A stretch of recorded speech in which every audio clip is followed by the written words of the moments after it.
திரு ஷியாம், இங்க அதிமுகவை பலவீனப்படுத்துறதுக்கான ஒரு முயற்சி நடக்குது. அதை பாஜகவும் தொடர்ந்து செய்து கொண்டே இருக்கிறது அப்படிங்கிறார் ரவீந்திரன் துரைசாமி. அதே நேரத்தில் கட்சிக்கு உள்ளேயே பல கூறுகள் இருக்கு. அதை ஒருங்கிணைப்பதே திரு எடப்பாடி பழனிசாமிக்கு மிகப்பெரிய சவாலா இருக்கும். அதை தாண்டி தான் வெளியில் இருக்கக்கூடிய பிளவை ஒருங்கிணைக்கிறதுங்கிறாரு கேசிபி. எப்படி புரிஞ்சுக்கலாம்? கவலை தெரிவிப்பவர்கள் எல்லாரும் அக்கறை கொண்டுதான் கவலை தெரிவிக்கிறோம். அதை அதிமுக முதல்ல பண்ணும். அப்போ இயல்பாக ஒரு கட்சியின் வெற்றி தோல்வி என்பது கெமிஸ்ட்ரி ரெண்டும் சேர்ந்ததுதான். கண்டிப்பாக கணக்கு இருக்கு, அதே நேரத்தில் கெமிஸ்ட்ரி. அதிமுக பழைய கெமிஸ்ட்ரி இருக்கா? ஓகே, இதுதான் உண்மையான கேள்வி. அப்போ கெமிஸ்ட்ரி மிஸ்ஸிங்னா அது தேர்தல் வெற்றியை தராது. இப்ப திமுகவை தண்டும் ஆட்சியில பல தவறுகள், அக்னீஸ்வரன் சொன்ன எத்தனையோ விஷயங்களை சுட்டி காட்டி பேசும்போது திமுகவை தண்டிக்க வேண்டும் என்று நினைப்பவர்கள் யாருக்கும் அவர்கள் இந்த கேள்விக்கான விடையை தான் நாங்கெல்லாம் தேடுறோம்.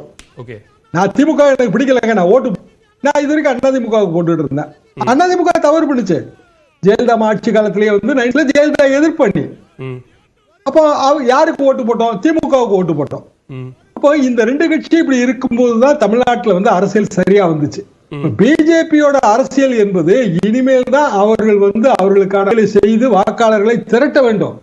இதுவரைக்கும் பிஜேபியை பற்றி சொல்லி வர்ற புள்ளி வர்ற ஏதாவது ஒரு கட்சியை சார்ந்தது.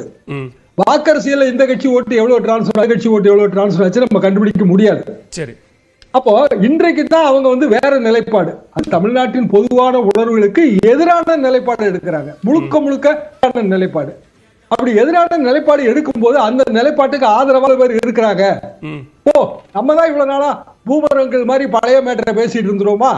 அண்ணாமலை வந்துட்டாரியா, young person, Chinese DeepSeek வச்சிருக்காரு. அப்படியே மக்கள் பார்வையை திருப்பி மக்களோட உணர்வுகளை எல்லாம் புரிஞ்சுக்கிட்டு அந்த உணர்வுக்கு ஏற்ற மாதிரி அரசியல் பெரிய வெற்றி அடைய போறாரு. டீப் சீக் இவர் தான். இது வேற விஷயம். இது உண்மை வரப்போதெல்லாம் நமக்கு தெரியாது. என் பார்வையில் வராது, சுத்தமா வராது. அதிமுக கூட்டணி இல்லை என்று ஆகிவிட்டது பிஜேபியோட. பிஜேபிக்கு கொஞ்சம் சாஃப்ட் கார்னர் உள்ள ஓட்ஸ். அப்ப ஓபிஎஸ் என்ன சொல்லணும்? பிஜேபியை நான் எதிர்க்கிறேன். நான் அதிமுகவுக்கு எதிராக போட்டிருக்கிற வழக்குகளை எல்லாம் ஒரு பட்சமா வாபஸ் வாங்குறேன். வாபஸ் வாங்க வேண்டியதானே? ஜானகமா என்னங்க பண்ணாங்க? அவங்க வாபஸ் வாங்கினாங்க.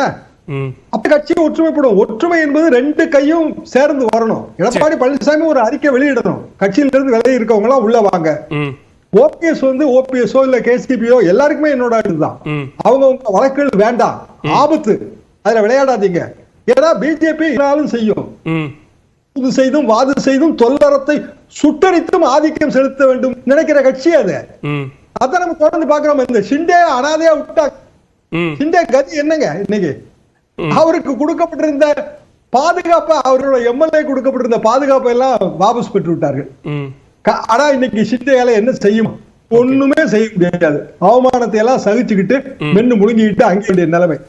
ஆக பிஜேபி மட்டும் ஹைலி டேஞ்சரஸ். இந்தியன் அரசியலே அது டேஞ்சரஸ் பார்ட்டி. அறுத பழசான இந்துத்துவ கொள்கையை வச்சிருக்காங்க. மிக அறுத பழசான கொள்கை, எத்தனை வருஷம் பழமையானது அது. அந்த கொள்கையை வச்சு இங்க தட்டுக்குள்ள அதை கொண்டு வந்து சேர்க்கிறாங்க. அப்ப இந்த ஆபத்தை உணர வேண்டும் என்றால் அண்ணா ஒற்றுமைப்படும்.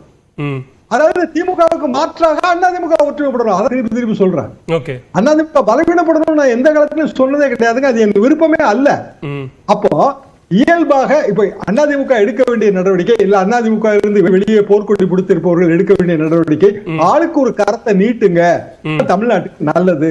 இப்படித்தான் நாங்க இதை பார்க்கிறோம். சரி.